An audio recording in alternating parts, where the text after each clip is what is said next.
The Poetic Principle Essay. Edgar Allan Poe. Speaking of the poetic principle, I have no design to be either thorough or profound. While discussing, very much random, the essentiality of what we call poetry, my principal purpose will be to cite for consideration some few of those minor English or American poems which best suit my own taste, or which, upon my own fancy, have left the most definite impression. By quo. Minor poems quo. I mean, of course, poems of little length. And here, in the beginning, permit me to say a few words in regard to a somewhat peculiar principle, which, whether rightfully or wrongfully, has always had its influence in my own critical estimate of the poem. I hold that a long poem does not exist. I maintain that the phrase, quo, a long poem, quo, is simply a flat contradiction in terms.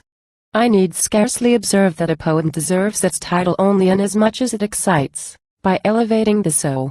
The value of the poem is in the ratio of this elevating excitement. But all excitements are, through a cycle of necessity, transient. That degree of excitement which would entitle a poem to be so-called at all, cannot be sustained throughout a composition of any great length. After the lapse of half an hour, at the very utmost, it flags, fails, a revulsion ensues, and then the poem is, in effect, and in fact, no longer such. There are, no doubt, many who have found difficulty in reconciling the critical dictum that the quo, Paradise Lost quo, is to be devoutly admired throughout, with the absolute impossibility of maintaining for it, during perusal, the amount of enthusiasm which that critical dictum would demand. This great work, in fact, is to be regarded as poetical, only when, losing sight of that vital requisite in all works of art, unity, we view it merely as a series of minor poems. If, to preserve its unity, its totality of effect or impression, we read it as would be necessary at a single sitting, the result is but a constant alternation of excitement and depression. After a passage of what we feel to be true poetry, there follows, inevitably, a passage of platitude which no critical prejudgment can force us to admire. But if, upon completing the work, we read it again, omitting the first book, that is to say, commencing with the second, we shall be surprised at now finding that admirable which we before condemned, that damnable which we had previously so much admired. It follows from all this that the ultimate, aggregate, or absolute effect of even the best epic under the sun, is a nullity, and this is precisely the fact. In regard to the Iliad, we have, if not positive proof, at least very good reason for believing it intended as a series of lyrics. But, granting the epic intention, I can say only that the work is based in an imperfect sense of art. The modum epicus, of the supposititious ancient model, but an inconsiderate and blindfold imitation. But the day of these artistic anomalies is over. If, at any time, any very long poem were popular in reality, which I doubt, it is at least clear that no very long poem will ever be popular again. That the extent of a poetical work is, ceteris paribus, the measure of its merit, seems undoubtedly, when we thus state it, a proposition sufficiently absurd, yet we are indebted for it to the quarterly reviews. Surely there can be nothing in mere size, abstractly considered there can be nothing in mere bulk, so far as a volume is concerned, which has so continuously elicited admiration from these Saturnian pamphlets. A mountain, to be sure, by the mere sentiment of physical magnitude which it conveys, does impress us with a sense of the sublime, but no man is impressed after this fashion by the material grandeur of even quo, the Columbiad, quo. Even the quarterlies have not instructed us to be so impressed by it. As yet, they have not insisted on our estimating Lamar quo, Tyne by the cubic foot, or Pollock by the pound. But what else are we to infer from their continual plating about quo, sustained effort quo? If, by quo, sustained effort, quo, any little gentleman has accomplished an epic, I frankly commend him for the effort, if this indeed be a thing commendable. But let us forbear praising the epic on the effort's account.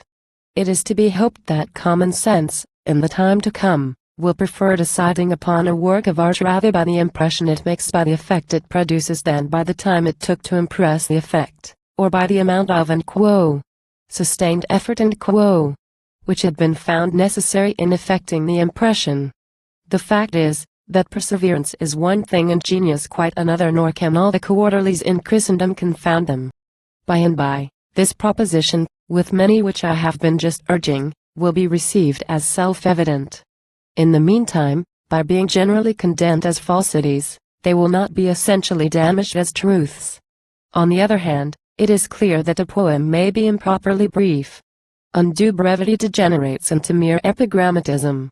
A very short poem, while now and then producing a brilliant or vivid, never produces a profound or enduring effect. There must be a steady pressing down of the stamp upon the wax. De Beranger has wrought innumerable things, pungent and spirit-stirring, but in general they have been too imponderous to stamp themselves deeply into the public attention, and thus, as so many feathers of fancy, have been blown aloft only to be whistled down the wind. A remarkable instance of the effect of undue brevity in depressing a poem, in keeping it out of the popular view, is afforded by the following exquisite little serenade. I rise from dreams of thee in the first sweet sleep of night, when the winds are breathing low, and the stars are shining bright. I rise from dreams of thee, and a spirit in my feet has led me who knows how? To thy chamber window, sweet. The wandering airs they faint on the dark, the silent stream, the calm pick odors fell like sweet thoughts in a dream. The nightingale's complaint, it dies upon her heart, as I must die on shine. Oh, beloved as thou art. Oh, lift me from the grass. I die, I faint, I fail. Let thou love in kisses rain on my lips and eyelids pale. My cheek is cold and white, alas. My heart beats loud and fast. Oh, press it close to shine again, where it will break at last. Very few perhaps are familiar with these lines, yet no less a poet than Shelley is their author. Their warm, yet delicate and ethereal imagination will be appreciated by all, but by none so thoroughly as by him who is himself arisen from sweet dreams of one beloved to bathe in the aromatic air of a southern midsummer night. One of the finest poems by Willis, the very best in my opinion, which he has ever written, has no doubt, through the same defect of undue brevity, been kept back from its proper position. Not less in The Shadows lay along Broadway. 'Twas near the twilight tide, and slowly there a lady fair was walking in her pride. Alone walked she, but, viewlessly, walked spirits at her side. Peace charmed the street beneath her feet, and honor charmed the air. And all the star looked kind on her, and called her good as fair, for all God ever gave to her she kept with chary care. She kept with care her beauties rare from lovers warm and true, for her heart was cold to all but gold, and the rich came not to one, but honored well her charms to sell, if priests the selling do. Now walking there was one more fair, a slight girl, lily pale, and she had unseen company to make the spirit quail. Twixt want and scorn she walked forlorn, and nothing could avail. No mercy now can clear her brow from this world's peace to pray for, as love's wild prayer dissolved in air, her woman's heart gave way. But the sin forgiven by Christ in heaven by man is cursed alway. In this composition we find it difficult to recognize the Willis who has written so many mere and quo verses of society. Ampersand quo. The lines are not only richly ideal, but full of energy, while they breathe an earnestness, an evident sincerity of sentiment, for which we look in vain throughout all the other works of this author. While the epic mania, while the idea that to merit in poetry prolixity is indispensable, has for some years past been gradually dying out of the public mind, by mere dint of its own absurdity, we find it succeeded by a heresy too palpably false to be long tolerated, but one which, in the brief period it has already endured, may be said to have accomplished more in the corruption of our poetical literature than all its other enemies combined. I allude to the heresy of the didactic. It has been assumed, tacitly and avowedly, directly and indirectly, that the ultimate object of all poetry is truth. Every poem, it is said, should inculcate a morals, and by this moral is the poetical merit of the work to be adjudged.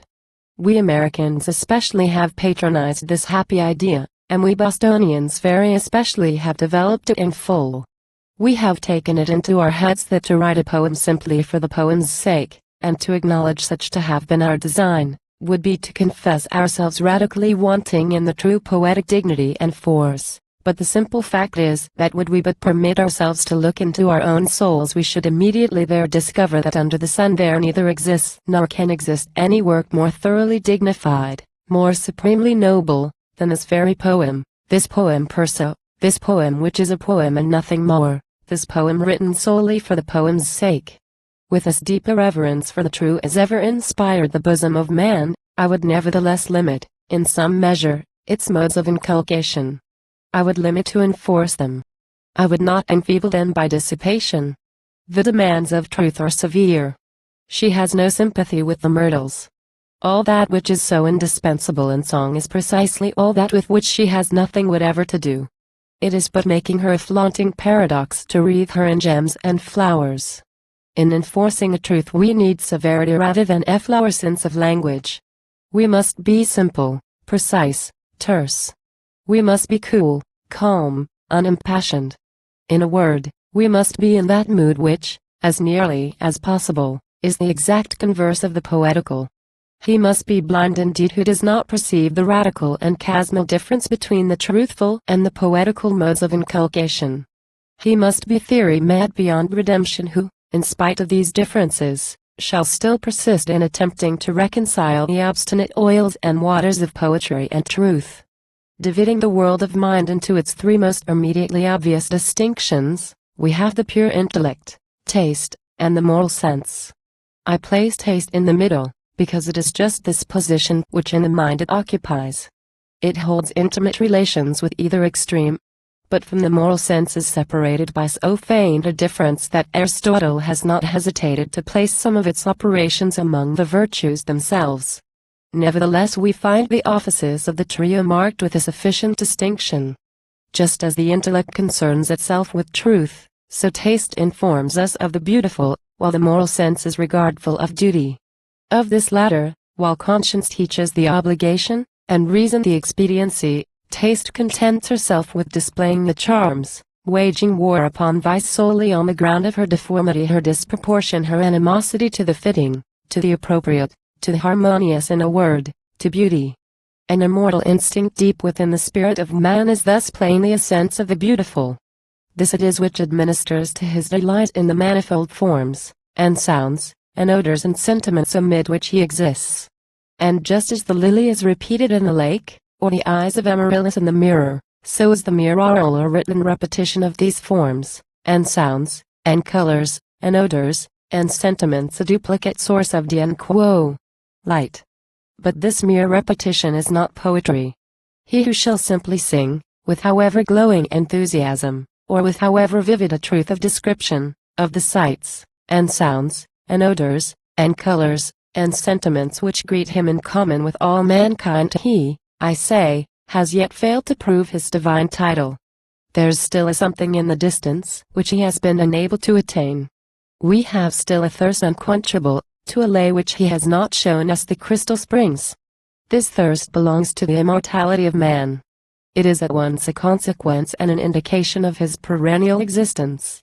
It is the desire of the moth for the star. It is no mere appreciation of the beauty before us, but a wild effort to reach the beauty above. Inspired by an ecstatic prescience of the glories beyond the grave, we struggle by multiform combinations among the things and thoughts of time to attain a portion of that loveliness whose very elements perhaps appertain to eternity alone. And thus when by poetry, or when by music, the most entrancing of the poetic moods, we find ourselves melted into tears, we weep then, not as the Abbate Gravina supposes, through excess of pleasure, but through a certain petulant, impatient sorrow at our inability to grasp now, wholly, here on earth, at once and forever, those divine and rapturous joys of which through the poem, or through the music, we attain to but brief and indeterminate glimpses. The struggle to apprehend the supernal loveliness, this struggle, on the part of souls fittingly constituted, has given to the world all that which it, the world, has ever been enabled at once to understand and to feel as poetic. The poetic sentiment, of course, may develop itself in various modes in painting, in sculpture, in architecture, in the dance, very especially in music, and very peculiarly, and with a wide field, in the composition of the landscape garden. Our present theme, however, has regard only to its manifestation in words. and here let me speak briefly on the topic of rhythm, contenting myself with the certainty that music, in its various modes of meter, rhythm, and rhyme, is of so vast a moment in poetry as never to be wisely rejected, is so vitally important an adjunct, that he is simply silly who declines its assistance. I will not now pause to maintain its absolute essentiality. It is in music perhaps that the soul most nearly attains the great end for which, when inspired by the poetic sentiment, it struggles the creation of supernal beauty. It may be, indeed, that here this sublime end is, now and then, attained in fact. We are often made to feel, with a shivering delight, that from an earthly harp are stricken notes which cannot have been unfamiliar to the angels. And thus there can be little doubt that in the union of poetry with music in its popular sense, we shall find the widest field for the poetic development. The old bards and minnesingers had advantages which we do not possess, and Thomas Moore, singing his own songs, was, in the most legitimate manner, perfecting them as poems. To recapitulate then, I would define, in brief, the poetry of words as the rhythmical creation of beauty. Its sole arbiter is taste. With the intellect or with the conscience it has only collateral relations. Unless incidentally, it has no concern whatever either with duty or with truth. A few words, however, in explanation. That pleasure which is at once the most pure, the most elevating, and the most intense, is derived, I maintain, from the contemplation of the beautiful. In the contemplation of beauty we alone find it possible to attain that pleasurable elevation, or excitement of the soul, which we recognize as the poetic sentiment, and which is so easily distinguished from truth, which is the satisfaction of the reason, or from passion, which is the excitement of the heart. I make beauty, therefore using the word as inclusive of the sublime, I make beauty the province of the poem, simply because it is an obvious rule of art that effects should be made to spring as directly as possible from their causes, no one as yet having been weak enough to deny that the peculiar elevation in question is at least most readily attainable in the poem. It by no means follows, however, that the incitements of passion or the precepts of duty, or even the lessons of truth, may not be introduced into a poem, and with advantage. For they may subserve incidentally, in various ways, the general purposes of the work, but the true artist will always contrive to tone them down in proper subjection to that beauty which is the atmosphere and the real essence of the poem. I cannot better introduce the few poems which I shall present for your consideration, than by the citation of the proem to Longfellow's and quo. Waif and quo. The day is done, and the darkness falls from the wings of night, as a feather is wafted downward from an eagle in his flight. I see the lights of the village gleam through the rain and the mist, and a feeling of sadness comes o'er me, that my soul cannot resist. A feeling of sadness and longing, that is not akin to pain, and resembles sorrow only as the mist resembles the rain. Come, read to me some poem, some simple and heartfelt lay, that shall soothe this restless feeling, and banish the thoughts of day. Not from the grand old masters, not from the bards sublime, whose distant footsteps echo through the quarters of time. For, like strains of martial music, their mighty thoughts suggest life's endless toil and endeavor. And tonight I long for rest. Read from some humbler poet, whose songs gushed from his heart, as showers from the clouds of summer, or tears from the eyelids start. Who through long days of labor, and nights devoid of ease, still heard in his soul the music of wonderful melodies. Such songs have power to quiet the restless pulse of care, and come like the benediction that follows after prayer. Then read from the treasured volume the poem of thy choice, and lend to the rhyme of the poet the beauty of thy voice. And the night shall be filled with music, and the cares that infest the day shall fold their tents like the Arabs, and as silently steal away. With no great range of imagination, these lines have been justly admired for their delicacy of expression. Some of the images are very effective. Nothing can be better than the bard's sublime, whose distant footsteps echo down the quarters of time. The idea of the last train is also very effective. The poem on the whole, however, is chiefly to be admired for the graceful insouciance of its meter, so well in accordance with the character of the sentiments, and especially for the ease of the general manner. This and quo, ease and quo, or naturalness, in a literary style, It has long been the fashion to regard as ease in appearance alone as a point of really difficult attainment. But not so. A natural manner is difficult only to him who should never meddle with it to the unnatural. It is but the result of writing with the understanding, or with the instinct, that the tone, in composition, should always be that which the mass of mankind would adopt and must perpetually vary, of course, with the occasion. The author who, after the fashion of the North American Review, should be upon all occasions merely quiet, must necessarily upon many occasions be simply silly, or stupid, and has no more right to be considered easy or natural than a Cockney exquisite, or than the Sleeping Beauty in the waxworks. Among the minor poems of Bryant, none has so much impressed me as the one which he entitles June.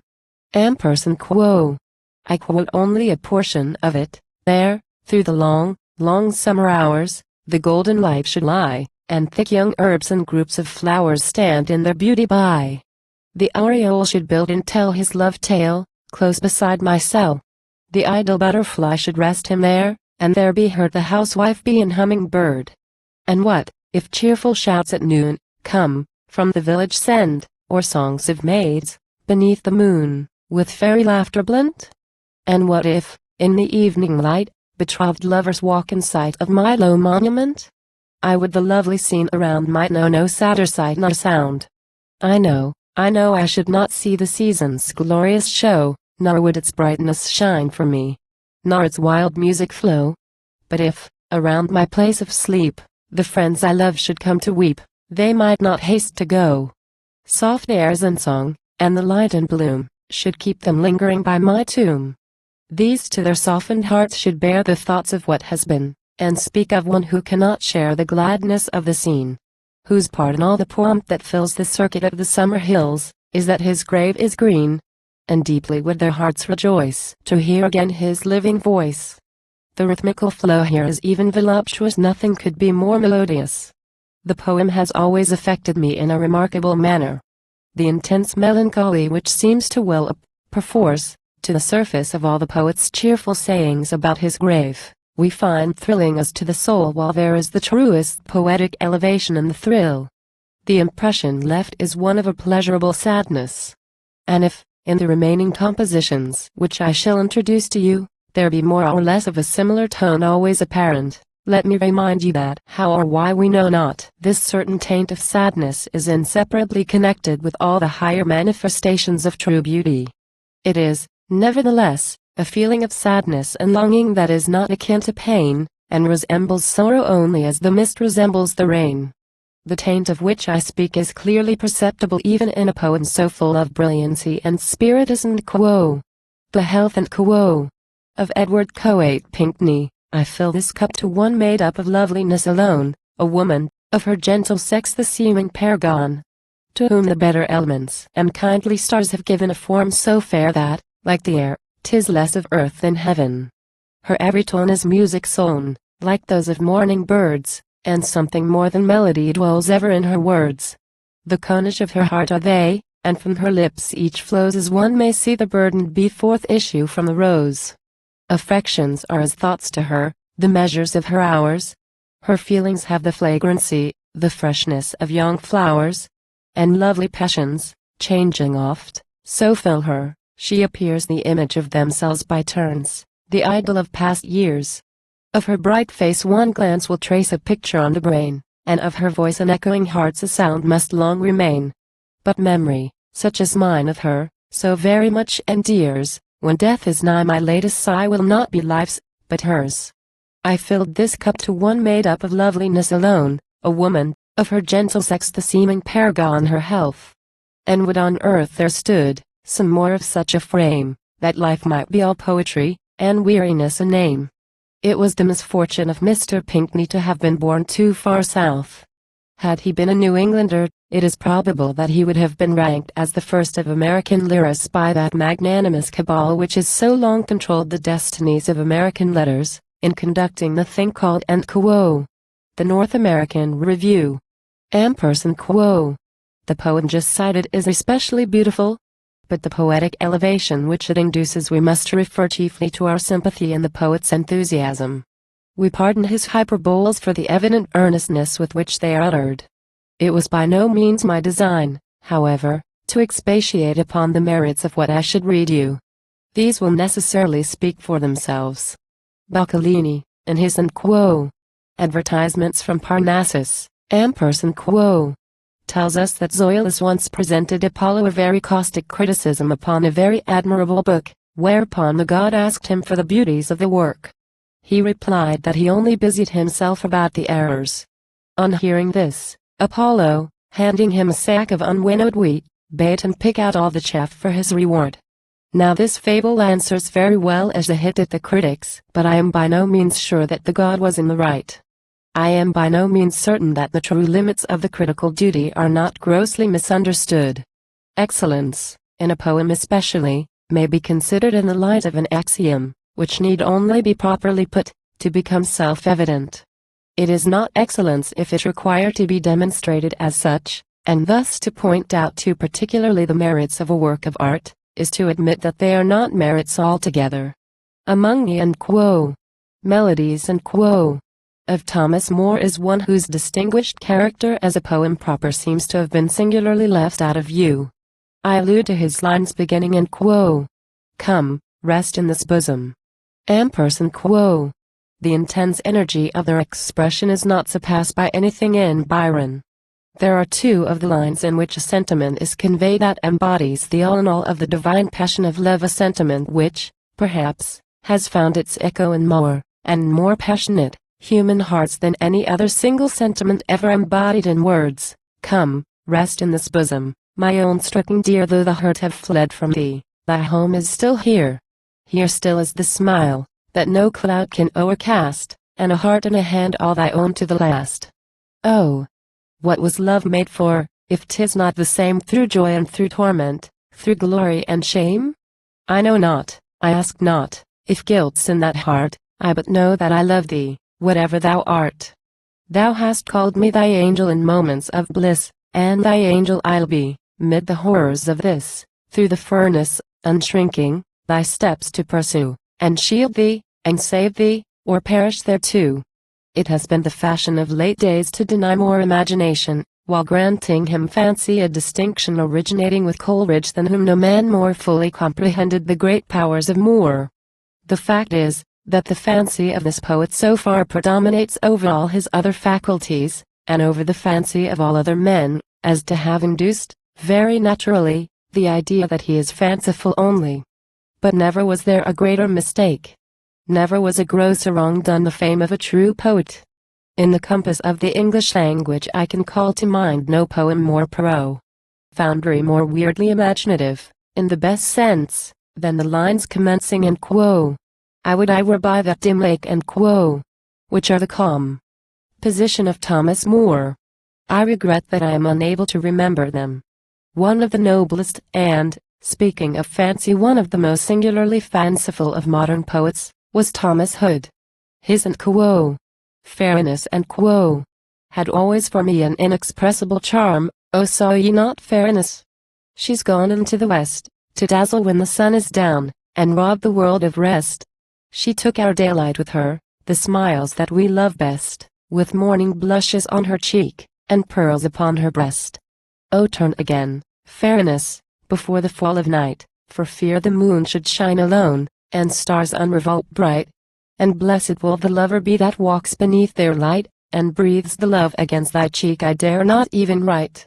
Would I had been, fairness, that gallant cavalier, who rode so gaily by thy side, and whispered thee so near. Were there no bonny dames at home, or no true lovers here, that he should cross the seas to win the dearest of the dear? I saw thee, lovely Innis, descend along the shore, with bands of noble gentlemen, and banners wave before. And gentle youth and maidens gay, and snowy plumes they wore. It would have been a beauteous dream, if it had been no more. Alas, alas, fairness, she went away with song, with music waiting on her steps, and shootings of the throng. But some were sad and felt no mirth, but only music's wrong, in sounds that sang farewell, Farewell, to her you've loved so long. Farewell, farewell, fairness, that vessel never bore so fair a lady on its deck, nor danced so light before. Alas for pleasure on the sea, and sorrow on the shore. The smile that blessed one lover's heart has broken many more. Ampersand quo. The Haunted House, ampersand quo. By the same author, is one of the truest poems ever written, one of the truest, one of the most unexceptionable, one of the most thoroughly artistic, both in its theme and in its execution. It is, moreover, powerfully ideal imaginative. I regret that its length renders it unsuitable for the purposes of this lecture. In place of it, permit me to offer the universally appreciated and quo. Bridge of Sighs and quo. One more unfortunate, weary of breath, rashly importunate, gone to her death. Take her up tenderly, lift her with care. Fashioned so slenderly, young and so fair. Look at her garments clinging like cerements, whilst the wave constantly drips from her clothing. Take her up instantly, loving not loathing. Touch her not scornfully. Think of her mournfully, gently and humanly. Not of the stains of her, all that remains of her now is pure womanly. Make no deep scrutiny into her mutiny rash and undutiful. Past all dishonor, death has left on her only the beautiful. Where the lamps quiver so far in the river, with many a light from window and casement, from garret to basement, she stood, with amazement, houseless by night. The bleak wind of March made her tremble and shiver, but not the dark arch, or the black flowing river, mad from life's history, glad to death's mystery, swift to be hurled anywhere, anywhere out of the world. In she plunged boldly, no matter how coldly the rough river ran, over the brink of it. Picture it, think of it, dissolute man. Bathe in it, drink of it then, if you can. Still, for all slips of hers, one of Eve's family wipe those poor lips of hers oozing so clammily, loop up her tresses, escape from the comb, her fair auburn tresses. Whilst wonderment guesses where was her home. Who was her father? Who was her mother? Had she a sister? Had she a brother? Or was there a dearer one still, and a nearer one yet, than all other? Alas! For the rarity of Christian charity under the sun. Oh! It was pitiful. Near a whole city full, home she had none. Sisterly, brotherly, fatherly, motherly, feelings had changed, love, by harsh evidence, thrown from its eminence. Even God's providence seeming estranged. Take her up tenderly. Lift her with care. Fashioned so slenderly, young, and so fair. Her limbs frigidly stiffened too rigidly, decently, kindly, smooth uncompose them. And her eyes, close them, staring so blindly. Dreadfully staring through muddy impurity, as when with the daring last look of despairing fixed on futurity. Perishing gloomily, spurred by contumely, cold inhumanity, burning insanity, into her rest, cross her hands humbly, as if praying dumbly, over her breast. Owning her weakness, her evil behavior, and leaving, with meanness, her sins to her Savior. The vigor of this poem is no less remarkable than its pathos. The versification, although carrying the fanciful to the very verge of the fantastic, is nevertheless admirably adapted to the wild insanity which is the thesis of the poem. Among the minor poems of Lord Byron is one which has never received from the critics the praise which it undoubtedly deserves. Though the day of my destiny's over, and the star of my fate bath declined, thy soft heart refused to discover the faults which so many could find. Though thy soul with my grief was acquainted, it shrunk not to share it with me, and the love which my spirit bath painted it never bath found but in thee. Then when nature around me is smiling, the last smile which answers to mine, I do not believe it beguiling, because it reminds me of shine. And when winds are at war with the ocean, as the breasts I believed in with me, if their billows excite an emotion, it is that they bear me from thee. Though the rock of my last hope is shivered, and its fragments are sunk in the wave, though I feel that my soul is delivered to pain, it shall not be its slave. There is many a pang to pursue me, they may crush, but they shall not contemn, they may torture, but shall not subdue me. 'Tis of thee that I think not of them. Though human, thou didst not deceive me, though woman, thou didst not forsake, though loved, thou forborest to grieve me, though slandered, thou never couldst shake, Though trusted, thou didst not disclaim me; though parted, it was not to fly; though watchful, 'twas not to defame me; nor mute, that the world might belie.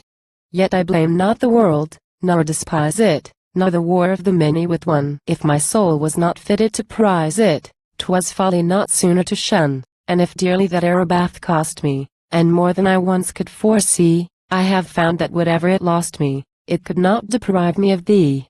From the wreck of the past, which bath perished, thus much I at least may recall, it bath taught me that which I most cherished deserved to be dearest of all. In the desert a fountain is springing, in the wide waste there still is a tree, and a bird in the solitude singing, which speaks to my spirit of thee.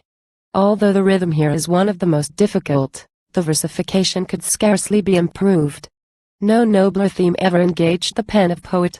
It is the soul elevating idea that no man can consider himself entitled to complain of fate while in his adversity he still retains the unwavering love of woman. From Alfred Tennyson. Although in perfect sincerity I regard him as the noblest poet that ever lived, I have left myself time to cite only a very brief specimen. I call him, and think him the noblest of poets, not because the impressions he produces are at all times the most profound, not because the poetical excitement which he induces is at all times the most intense, but because it is at all times the most ethereal, in other words, the most elevating and most pure. No poet is so little of the earthy. What I am about to read is from his last long poem, Quo. The Princess and Quo. Tears, idle tears, I know not what they mean, tears from the depth of some divine despair rise in the heart, and gather to the eyes, in looking on the happy autumn fields, and thinking of the days that are no more. Fresh as the first beam glittering on a sail, that brings our friends up from the underworld. Sad as the last which reddens over one that sinks with all we love below the verge. So sad, so fresh, the days that are no more.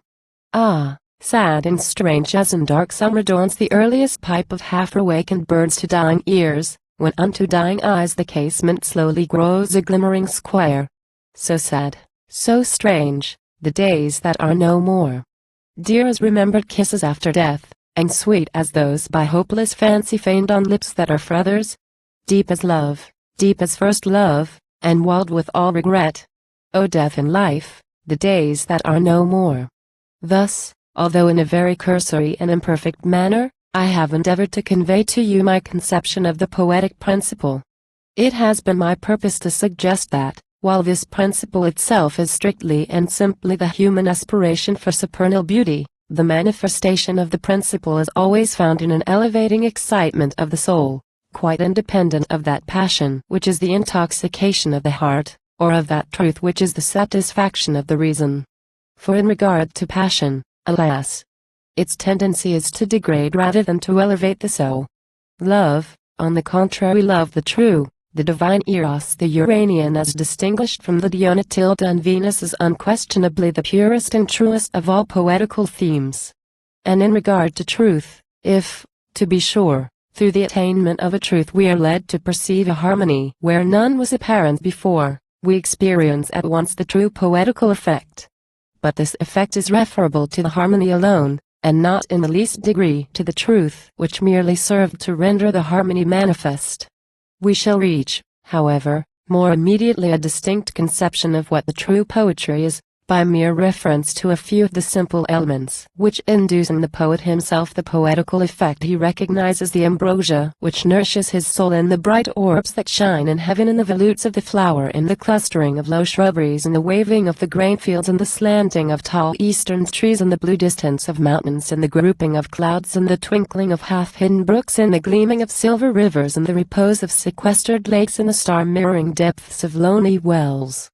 He perceives it in the songs of birds, in the harp of billows, in the sighing of the night wind, in the repining voice of the forest, in the surf that complains to the shore, in the fresh breath of the woods, in the scent of the violet, in the voluptuous perfume of the hyacinth, in the suggestive odor that comes to him at eventide from far distant and discovered islands, over dim oceans, illimitable and unexplored. He owns it in all noble thoughts, in all unworldly motives, in all holy impulses, in all chivalrous, generous, and self-sacrificing deeds. He feels it in the beauty of woman, in the grace of her step, in the luster of her eye, in the melody of her voice, in her soft laughter, in her sigh, in the harmony of the rustling of her robes. He deeply feels it in her winning endearments, in her burning enthusiasms, in her gentle charities, in her meek and devotional endurances, but above all, far above all, he kneels to it, he worships it in the faith, in the purity, in the strength, in the altogether divine majesty of her love. Let me conclude by the recitation of yet another brief poem, one very different in character from any that I have before quoted. It is by Motherwell, and is called En Quo, the Song of the Cavalier. Ampersand quo. With our modern and altogether rational ideas of the absurdity and impiety of warfare, we are not precisely in that frame of mind best adapted to sympathize with the sentiments, and thus to appreciate the real excellence of the poem. To do this fully, we must identify ourselves in fancy with the soul of the old cavalier. Then mount, brave gallants all, and don your helms amain, death's couriers. Fame and honor call, no shrewish tears shall fill your eye when the sword hilt's in our hand, heart whole will part, and no wit's sake for the fairest of the land. Let piping swain, and craven wight, thus weep and poling cry, our business is like men to fight.